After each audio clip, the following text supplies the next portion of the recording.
I do 90-day contracts. So you can, if things aren't working for some reason, you can come to me and we have a month in and we have 2 months left to turn the ship around, or you go with somebody else, which is totally fine. Haven't had anybody do that yet, but you're still going to pay me for the next 2 months because I need to be able to forecast and plan what my revenue is going to look like for the year. Hey everyone, I am so excited to be joined by my friend Donna Mostrom today for another exciting adventure in social media agency life. Donna is the CEO and founder of Damn Smart Marketing, and they are a copywriting and content creation firm. Her team helps medium-sized and even large-sized companies scale their content, drive business, drive growth, and usually it's for tech and finance, but as I know of working with you, you do a few little other things here and there. Donna has 15 years of marketing experience and previously worked with, on the agency side, I should say, with big brands like Hershey's, Starbucks, Walmart, and more. Donna, welcome to the show. Hey, thanks for having me. I'm so excited to get to chat with you today. Donna and I met, God, I'm trying to think of a year and I'm drawing a blank. What year was that we met at Social Media Marketing World? 2018. Was it 2018? Okay, so fun, quick story. Donna and I actually met for the first time at Social Media Marketing World. Woo! In 2018. Oh my gosh, I cannot believe it's been that long. That was so much fun. That was a lot of fun. Pre-pandemic. Feels like that's ago. Right. Well, hopefully it'll be that fun again next February when the show comes back. But this isn't about the show. This is about you. So first questions first, I always ask this is, how did you decide to take the leap and create your own marketing agency? Well, I first started this business because it was kind of happenstance. It was really situational. My husband and I were moving around a lot for his job, and it was really hard for me to look for something in marketing if I knew we were just going to be somewhere for 6 months or a year. And so I didn't have to take this big leap that I feel like a lot of agency owners do, where it's like, oh, I was working 2 jobs. I didn't have a day job at the time. So I decided to go ahead and on Steven's suggestion, like, oh, go freelance. So it didn't feel agency-esque. So it was like, oh, let's just do this freelance and you can do digital marketing, and broke my golden rule of being all things to all people digital marketing. And then over the last several years have niched it down, but that's how it came to be. I love it. Everybody has such a great story. No matter how the origin story begins, it's always fascinating to hear how people got their start. And shout out Steven if you're listening or watching. Okay, so then let's jump right into the nitty gritty, because today we're going to be talking about pricing, right? Which is a very needed conversation. I think we're going to have several conversations around pricing. But how do you approach pricing your services, and what factors are most important to you when you're considering how to price something? Yeah, the pricing side has always been complicated. Like you said, we need to have lots of conversations around that. But for me personally, Steven and I sat down last year and thought about how we wanted to actually price it, because what we were currently doing wasn't working. And that was hourly. So we decided, hey, who's our audience? Who do we want our clients to be? And we decided to set in on that medium to large size businesses. And then we wanted to offer premium service. So we priced accordingly. There's that anchor effect where if somebody sees a large number, then they're going to think, oh, there's obviously more value. We try to deliver that value. I would like to say that we actually do deliver that value, but it was something where we didn't really want to work with small businesses or entrepreneurs anymore, because we'd done it in the past. And we were branching out and really, like I said, niching down and figuring out what was going to work for us. And I think you asked about the factors that contributed to it. It really had to do with lifestyle, how much time we wanted to spend on things. I didn't want to spend my time doing a lot of admin tasks where I was counting hours a lot and having to calculate those hours. That wasn't the best use of my time. And we have 2 very small children. And so I wanted to be able to spend time with them, spend time with Steven, and also not just feel like I wasn't getting the right return on effort, your ROE or your ROW, your return on work. And that's really what went into how I figured out what the new pricing was. You talked a little bit about the anchor effect. Can you explain that to me and probably a few people who are watching or listening, and why that was also an important factor? Yeah. So when people see a number, or usually let's talk luxury brands. So when people see a number for a luxury brand like Tiffany's or Rolex or something, they associate that with something of high value, and that anchors them the first thing they see. So if you throw out a number first and you backtrack, that first number is always going to be what's in your head. So Tiffany's has big, luxury brand. Tiffany's has very expensive, nice items, and you start to associate the brand name with that dollar sign, or multiple dollar signs, as I would say. And it holds you there. It really anchors you in place. And you can't really change after that. That's why I think it's, what do they say? First 3 seconds, 7 seconds when you meet somebody, it's that first impression. It's the exact same anchor effect. If you leave a bad first impression, you're kind of anchored there just like that. I love it. That's so interesting. So you talked a little bit about how you just kind of revamped your pricing a year ago or so, but let's go back in time and talk about the hourly rates they used to have, because it sounds like your rates and your packages have evolved over time. And I'm just curious, what influenced those changes? Like, what made you say this isn't working? When we first started, because Stephen's been on this journey with me the whole time, but when I first started pricing out my business, I just wanted business. I just needed clients, and desperation makes you do things that you wouldn't normally do. And you just put the price to get the business. And okay, well, this is what other people are charging. This is what they're doing. I was also doing all things digital marketing and saying that I could. And it was just exhausting. That was exhausting. And I wasn't doing it the right way, counting up hours, not really calculating the hours effectively. And that evolution came when I hired a business coach, and she talked me through pricing tiers specifically. She's talking through pricing tiers and, hey, what could you do for this amount? And what could you do for this amount? And what could you do for this amount? And how many hours do you want to be spending a week working on clients like this versus clients like that? We went through an ideal customer profile, all of those things. And she said, okay, you have your kind of bottom, your floor pricing, and then you have what you really want to get from clients. And then you come up with this halo pricing, like a halo product. And she was talking, and she's like, you just kind of throw out some number that seems crazy to you, but if it happens, you can deliver on it. Whatever the product is or service or whatever it is that you're offering, you can deliver on it. And she called it this halo product. And I was like, oh, okay. Well, I went back through and I was like, okay, well, what's my halo product? What's my number? And it was this full service, this idea of full service. I called it unlimited at the time, and I got laughed at and told I'm never supposed to say the word unlimited because then when you're writing a corporate contract, like a 34 or 35 page master services agreement, and it has all of what you're delivering, you're like, oh, I can't just say unlimited here. Right. You have some parameters around it, but companies weren't flinching at the number. And I had flinched at even saying the number, and I just wanted them to get that second package, that middle package. I was like, this is really where I want to be. And I threw out this halo package, and I got 3 customers off the bat right from that halo package. And I was like, oh, okay. But again, it's that premium number, it's that anchor. And I didn't falter with that. But I've had what I would say some exceptions. Recently, I took on a new client that I had worked with last year. They hired me to work with them. Then they left the company, went to another company, and reached out and said, hey, I want to work with you again. We're in a growth stage.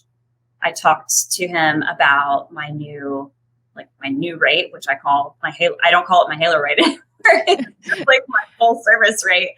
And he said, we can't quite do that, but I really want to work with you. And I have loved working with this client so much. And I talked to Stephen and I said, hey, it's lower than what we would do full service wise. But I also talked to the client and said, hey, am I stuck at this forever? And he said, absolutely not. We're in this growth phase. And as we continue to grow, we'll have more dollars to put behind content and copy and things like that. So I took it and I love it. And again, I love working with this client, and we made that exception. But Steven talked to somebody the other day and they said, oh, we'd love to hire you, but we're not there yet. This is, your business is it's like an aspirational vendor partnership that we would like to get to in the next 6 to 18 months. So they're going to keep in touch because they really love what we do. And we'd love to help them, but it's just not where we can be right now. And we're not willing to go back on this huge decision to move forward where we weren't before. And really, it was a lifestyle thing, wanting to spend more time with the kids and with each other and not having to work all the time. So that's kind of how we came to that decision, but I'm sure it'll evolve again. Yeah, well, it's so interesting that you say that because I've heard you mention the ICP, which we've talked about several times on several of his shows. If you haven't watched any of the past shows, do yourself a favor, go binge watch them because we talk about the ICP. I think it's come up, at least maybe 4 or 5 times now. And ICP stands for Ideal Customer Profile. So I heard that tip in there. And then I heard the tip about tiered pricing, right? So you kind of have your bottom of floor, like this is what I have to make essentially to pay all my bills and make things work. Then there's that B level middle ground, which is what you want people to pick. And then you have the halo pricing, which is like the big, hairy, audacious goal, like the bag of pricings, right? But then you actually had 3 clients go for that. So that tells me you need to like flip those tiers up again, right? Like, but if I'm another agency listening and I wanted more advice than that, more than what we've just talked about, what are some common mistakes that you see agencies make when it comes to pricing their services? Because I know, like you, like me, are friends with a lot of different agency owners. So what are some of the mistakes or horror stories you've heard? Some of the mistakes, I said that starting out, pricing my business, like pricing to get the business. And yeah, it's a mistake that I feel like everybody has to make. Everybody has to, because it's a comfort level thing, right? You're only going to be so comfortable setting your rate at a certain level. But other things I see are in the contracts. And when I redid my pricing, I revamped everything. So I looked at it and I said, okay, well, in the past, I'd lost 2 clients in the same 24-hour period during tough economic times. They just pulled one day. Wow. And it was 1 week into that month. And they said at the end of the month, so we have to pull back significantly. So I didn't lose all of their business, but it was 65-70% of my revenue at the time. Oh, wow. So one of the things that I would say is write it into your contracts. I do not do anything less than 3 months. I do 90-day contracts. So you can, if things aren't working for some reason, you can come to me and we have a month in and we have 2 months left to turn the ship around, or you go with somebody else, which is totally fine. I haven't had anybody do that yet, but you're still going to pay me for the next 2 months because I need to be able to forecast and plan what my revenue is going to look like for the year. And that's really important. And it's taken me years and years to figure that out, those contracts. And you were one of the people actually, when I was talking to you about some of your contract structures, I was like, oh, I can do that. I can actually set those things. And some of the corporate clients, and I require 30 days notice for if they're not going to renew or something like that. And some of the contracts are just 3 months. We know that it's 3 months going in if they want to renew, but you just kind of protect yourself by putting these in writing. And then once you put it in writing, it feels really good and you're done. Like you can step back from it and say, oh, I actually did it. And it makes it so much easier the next time to go through. So I see that. I tell people not to price hourly. And again, Brooke, you taught me this, where I remember I'd come to you a few years ago asking about pricing. And especially if you're just starting out or if you're a smaller agency and your clientele is smaller businesses or entrepreneurs or startups, anybody really just getting started or who need you to wear a lot of hats, you don't really think up front outside of the work you're going to do that you're going to deliver. You're not thinking about the extra phone calls that you're going to take or the extra meetings, the text messages, the emails you're going to sit and do, the teaching sessions, basically workshopping with these clients and explaining to them why outside of what you are actually handing over and delivering to them. So I always say and I say retainer. I don't like retainer because it has so many negative connotations with it. Oh, you're going to get paid regardless of what you turn in. No, that is in a good contract. Like I said, with the whole unlimited packages that I now call full service, you don't get you get a dedicated writer. You don't get more than 40 hours a week from me. And I list out several different options and what that looks like. And I do it for the month. And then I also look at it quarterly. So they get two different views of it, because we're trying to build relationships with these clients, right? So I'm not trying to just churn and burn like a lot of copywriting, I would say, where they just quick take it in. I want to do my research. I want to make sure you have enough rounds of revisions. I want to make sure that we are agreed with lead time. So that's something else that you can factor into your pricing, like the research. People don't factor that in either. And I feel like you get to know your clients. If you're worth the money, you get to know your clients' businesses, and that takes some research up front. So you have to build some of that discovery process in as well. Agreed. I mean, I love that you mentioned scope of work and deliverables, because I think, we think we're being as clear as possible with our scope of work. And if we do think that, and we don't have deliverables listed, like what's to be expected, right, by the end of the engagement or every month or whatever it is, you can still get yourself tripped up. So yeah, I love the advice of kind of outlining what somebody gets for the scope of work, as well as what deliverables should be expected. So I think that's good advice, as well as like horror story advice. So can you take us through a couple of tips then that you would offer to agency owners who are listening or watching, and say they're struggling with their pricing right now? What's like the number one or number two piece of advice that you could give them?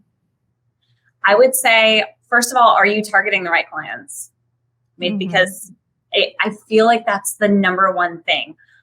If you are targeting the right clients, you know how much, you should have a good idea, I'll say, how much money, like what their budget is approximately.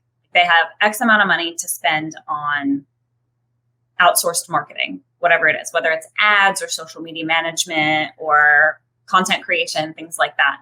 And then you say, okay, well, if I am not serving the right audience, if they're not serving me too, then I need to go back and just kind of rethink what that looks like. What we did was we sat down and we had financial goals. A lot of people talk about margin. They want a certain margin. And originally doing it, I was looking at, I think it'll take me X number of hours to do this, and I want to make this amount of money. And now it's like, no, I know what I can do.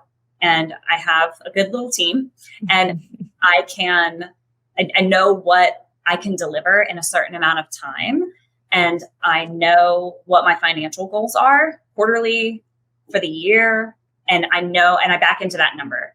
So I advise people, like, if they are, trying to hit a certain revenue level, how can you back into that? Especially if you're doing tiered pricing, which I always recommend tiered pricing, because then you can serve multiple audiences, but then you can kind of play with those numbers and say, well, I can take 2 tier 1 clients and 1 tier 2 client and 1 tier 3 clients. And if I get X number of those contracts a month or a quarter, then I'm able to hit this financial goal. If you're a margins person, look at the margin.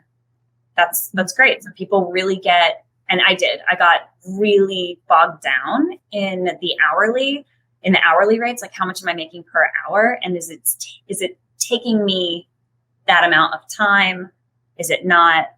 And it was with a lot of the smaller clients that I had. And that's when I was like, no, I'm not going to do these smaller clients anymore. I love them, and I will be a free resource for them for advice and things like that. But I just can't serve them the way that they need to be served while still being true to myself and the value that I bring. So again, I would say, number 1, are you targeting the right clients?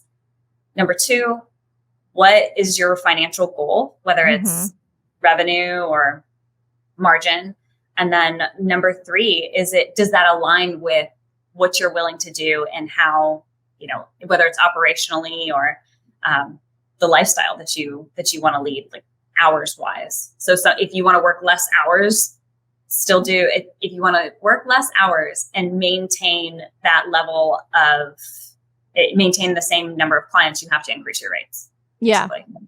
Yeah, I totally agree. I love that you mention like backing into a margin or a goal, a financial goal that you have, because forecasting is so important I feel like we probably have to have another episode about the importance of forecasting for pricing, right? Because I know in my head I need to close four smalls and 2 bigs or whatever it is, right? I've got that goal in my head for the year when we do our forecasting, our planning for the new year. So I'm just making a little note to myself that we should probably have a whole episode on how to forecast correctly. So speaking of forecasting, that one. I'm what? sure I said you can invite Alex for that one. Right? Oh my gosh. My husband is Alex, by the way. That's who she's referring to. And he is a numbers guru. He's amazing.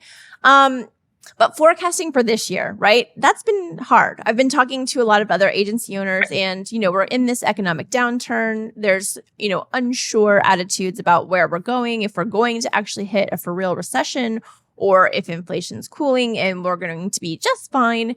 So knowing that it's kind of like one of those topsy-turvy years for forecasting or pricing, how do you recommend that agency owners respond to marketing trends, right? The cost of all of our tools are increasing. The cost of labor is increasing.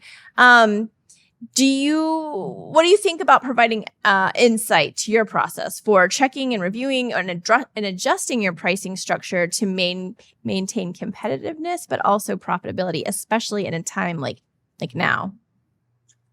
I think it's a great question. And Stephen and I, my husband, we talked about this. And it really comes down for us to, again, I keep going back to it.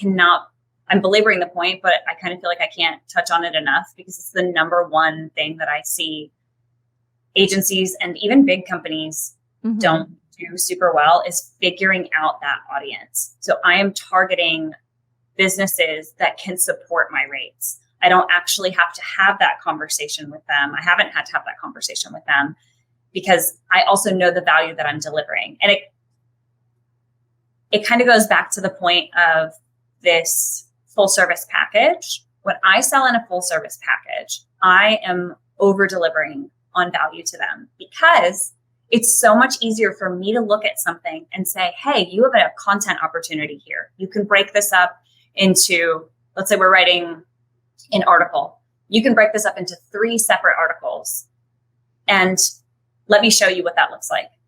I don't have to rescope it for them. They don't have to get approval. It's none of that. So it's really showing, I think, how much value you bring to that business. And then it's not really a conversation unless they're drastically cutting headcount. And then I think that has to do with you and your client relationship and having that discussion like, hey, I love working with you and I'm willing to give you, I'm willing to change my rates for the next quarter or something like that. But you have to be true to yourself. You have to be able to pay yourself, pay your employees, pay your bills. Like you said, cover all of your operating costs.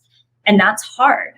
But if you can price yourself in a position and maybe you're pricing yourself, maybe you have this Halo package and it's more than you could ever dream of charging, someone takes you up on it, and that provides a cushion for anybody else. So it's that in logistics and supply chain, we called it the penetration rate. So if you have one client that is paying all of your bills, I highly recommend that you diversify your clients. Yes.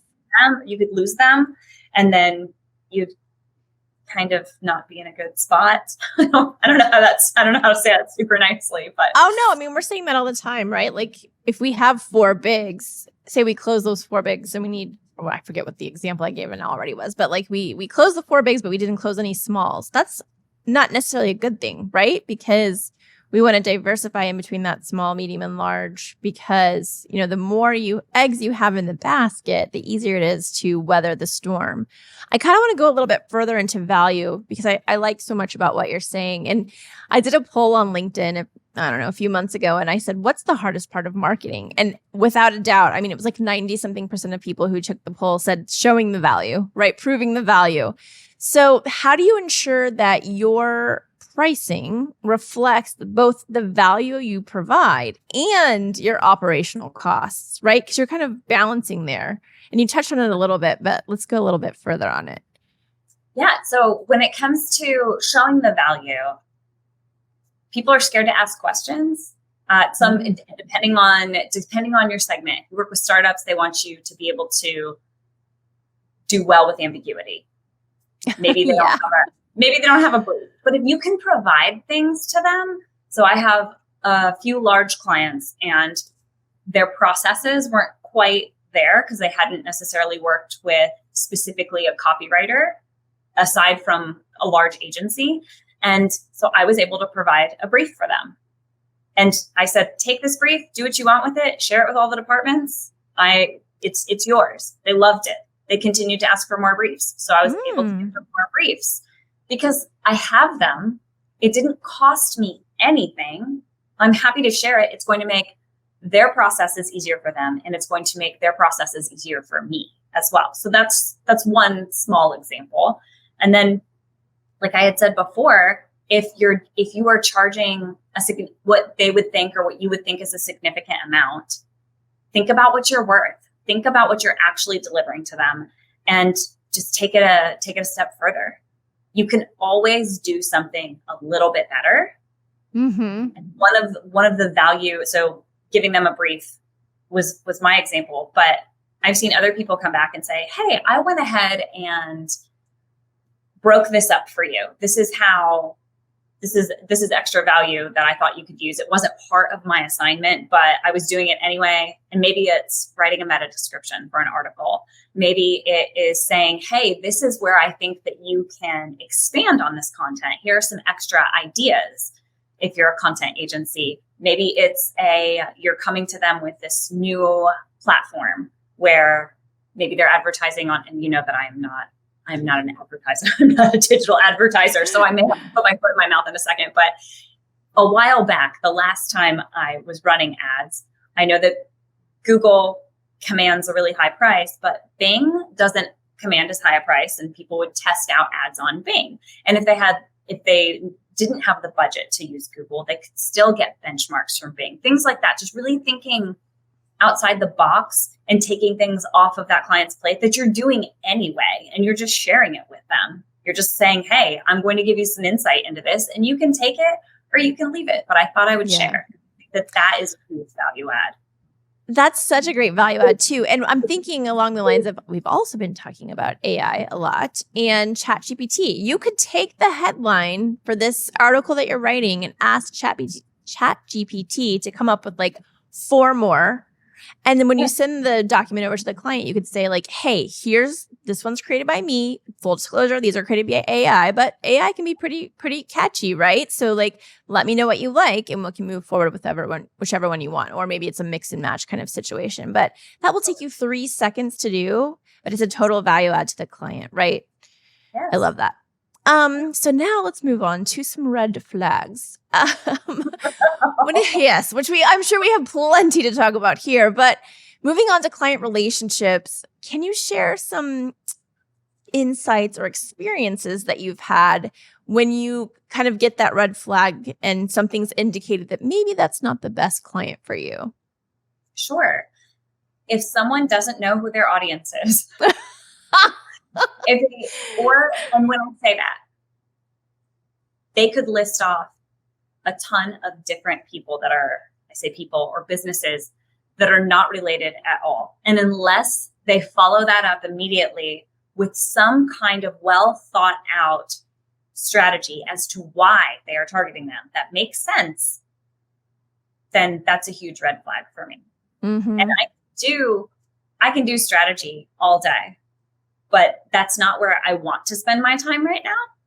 And there's always a strategic conversation. And that's something where, hey, I can refer you to somebody to help you with this content strategy. I would really like to help you execute the strategy and bring it to life and maybe add pieces to it. But to come up with that baseline strategy, I don't really want to do that anymore. I used to do it.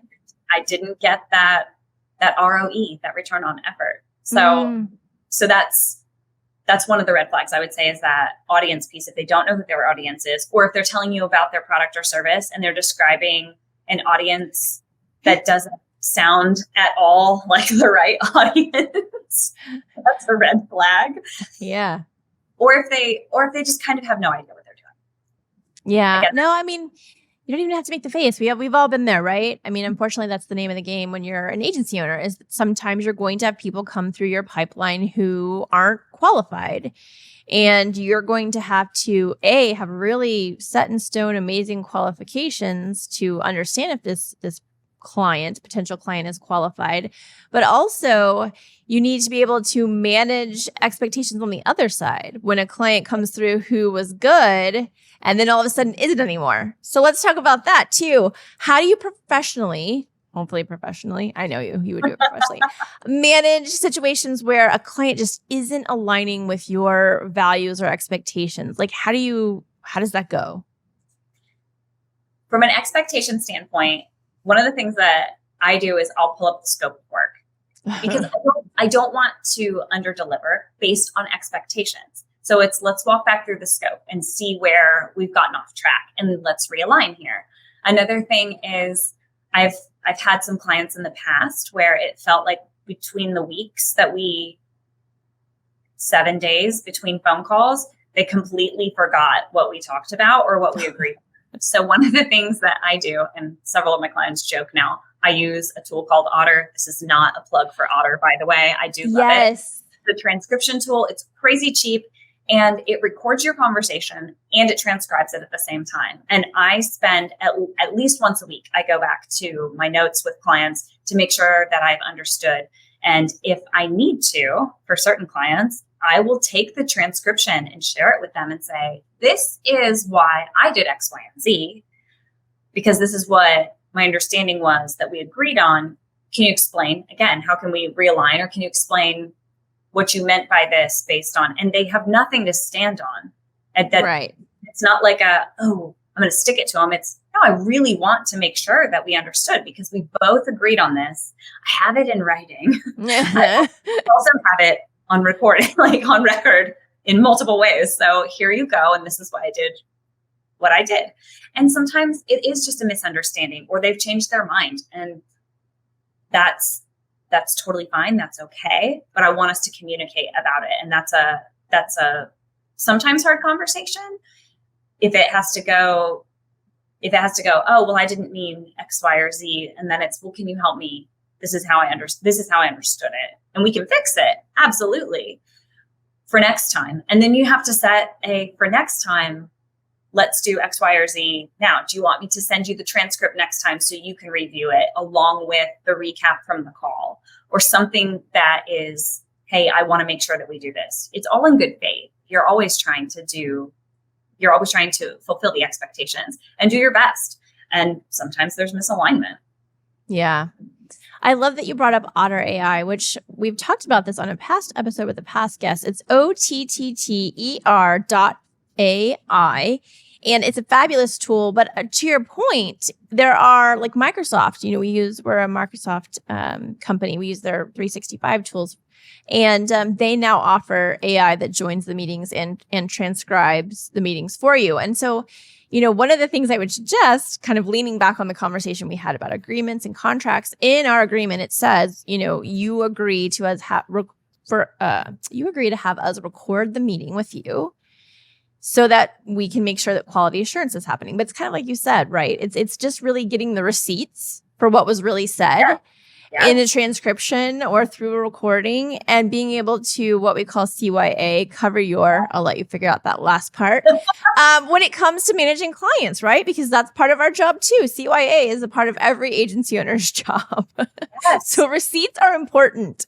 Going back to something you said earlier, I have a question. We were talking about like the smalls, the mediums, and the larges. What strategies have you found are effective for kind of balancing that need between getting new clients and acquiring new revenue stream into the company, but also the need for the right clients? Like, how do you balance that? I'm still figuring that out a bit, because when I find a really good client and they bring multiple lines of business to me, I'm not going to say no, but also it can be scary. And I've shared with you, recently Stephen joined my team. And because he was laid off during the, what I like to call the SVB crisis, now it's more important than ever because I don't have a second stream of income. And, you get that. You and Alex work together as well. Yeah. And it's really important. So and it comes down to who else is making the decisions with you. Mm-hmm. When Steven and I sit and make decisions and he says, oh, we want another level 3 client. I'm like, maybe we should do like a level 1 or 2 client to kind of fill in some of those gaps. And right now we're just doing word of mouth for all of it's really been a networking play, which has been really good. And we've really liked it, but it can be scary. And we are trying to find that balance. When something that I did a couple years ago now was when I was before I niched down completely, it kind of started my niching down into more of the copywriting, content creation side of things. I looked externally. So there's a company called Marketer Hire, and I signed up with them. Yeah. And that brought business to me. And from that business, I networked, met other people. It's a freelance platform, but they'll hire agencies or people who are freelancing. And I was able to take those clients, meet other people who were freelancing or running little agencies, solo agencies, and they introduced me to other people. So, it was just this really cool, very giving network of people. Yeah. And talking to them and really communicating with them. I think that the marketing agency world is it's a really giving space, but sometimes if you meet the wrong ones, it feels really competitive. Yes. Because we're all kind of doing the same things, but that idea of reciprocity and that idea of, hey, I'll refer business to you if it's not I do that same thing, but this isn't the right client for me, or you're just getting started, or, I think I've told you before, like, oh, I have somebody that you could call, but they're not the easiest to work with. Yeah. Yes. But then the ball's in your court if you want to pursue it or not. But it's like, hey, I know you do what this person needs or what this company needs. I don't do it, or I do it and I don't want to do it for them. Heads up. I promised them I would refer them to people or whatever it is. So I am still fulfilling my promise, but it's kind of, up to you whether or not you want to pursue something like that. And so I think that that's important. There really need to be more conversations and people being willing to open doors for others when it comes to that. And then it is harder, though, I will say, from finding smaller clients. There's a beautiful thing. Smaller clients often don't have the same demands that larger clients that are paying a higher ticket item for. Let's just be real. They just don't. They don't require the same amount of attention. They also know that. They also know that if they're paying for your lowest SLA, then it's not like you're going to do mediocre work for them. It's just going to be easier for you. And you're still delivering this value to them. So there's something really nice about that. And if you want to back into those numbers and figure out, okay, well, I'd rather work with 10 small clients than 3 big clients this year to protect myself, to diversify my client portfolio, if you will, then that's something that you can do. And I've heard veterans say, oh, you want to work with the smaller clients because if one leaves, they're a lot easier to replace. You don't have to work quite as hard. They're not necessarily as high touch, hands on. And then some of them are. They just kind of are. It's true too. Client, right? I don't even know if I answered your question, but it got me to thinking about all the. No, you did. And I'm so glad you brought up, agencies helping agencies, because I'm so glad this show is around, because that's essentially what we're trying to do, right? Is be a resource for agency owners or agency marketers to help you figure out what the playbook is. Because as Don has been saying, we've had so many conversations with each other about what our ICP is, what we're looking for, what we're trying to do, what our aspirations are, what our monetary goals are. And when you explain that to other agency owners who complement what you do, but don't necessarily compete, it can be a big boon for business. Donna's brought me several clients who we work with, some of them, Fortune 500 brands. And it was all from just knowing who I needed to get in front of. and explaining to you what my goals were and what we do and working hand in hand. And in return, I've sent some stuff your way. So I just think that's a really important factor that you need to think about if you're an agency owner.